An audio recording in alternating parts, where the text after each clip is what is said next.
Before the sun touches the pyramids, the Nile is already whispering.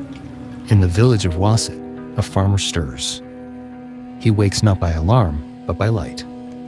His wife, Iset, is already grinding grain with a stone, humming a prayer to Hapi, god of the river, for gentle floods. Their children run to help feed the ducks. Not school today. It's the market day. This is not the Egypt of pharaohs and gold. This is the Egypt of sandals, sandals worn down by life. And yet, in the silence of the morning, life begins as it always has, with water, with bread, and with hope. In ancient Egypt, the day was not measured by clocks, but by the scent of bread in the air. Iset begins the dough before the sun rises high. Emmer wheat, ground by hand, mixed with river water and a touch of date syrup.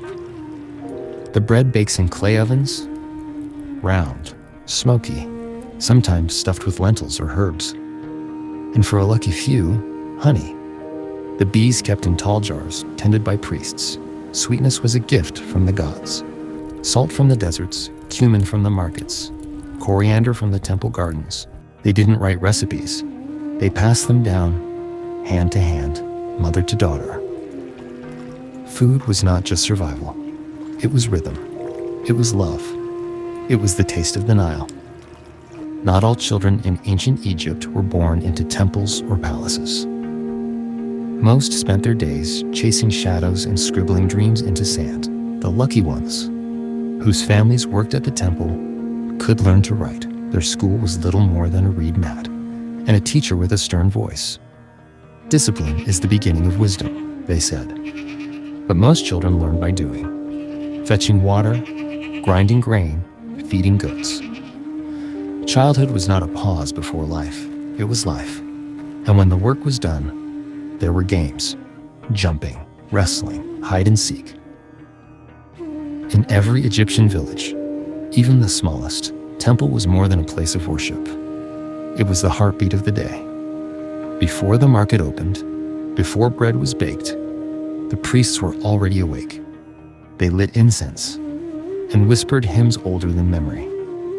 Mena, like many others, brought a small offering, a fig, a flower, a folded prayer made of clay.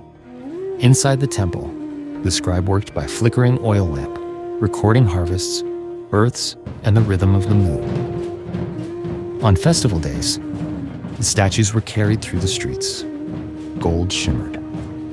Drums echoed. Even the gods took a walk among the people. As night fell, the temple doors closed again, but the sacred lingered in the scent of incense and the silence of the stars. If you follow the sound of shouting, laughter, and clinking jars, you'll find the market square. The smells alone could tell you what day it is. Dried fish, garlic, cumin, and sweet dates. Everything had a price, especially gossip. Beside the shade of a fig tree, a scribe jotted down debts. And as the heat faded, so did the crowd. But the square would wake again tomorrow, with more voices, more color, and always more stories.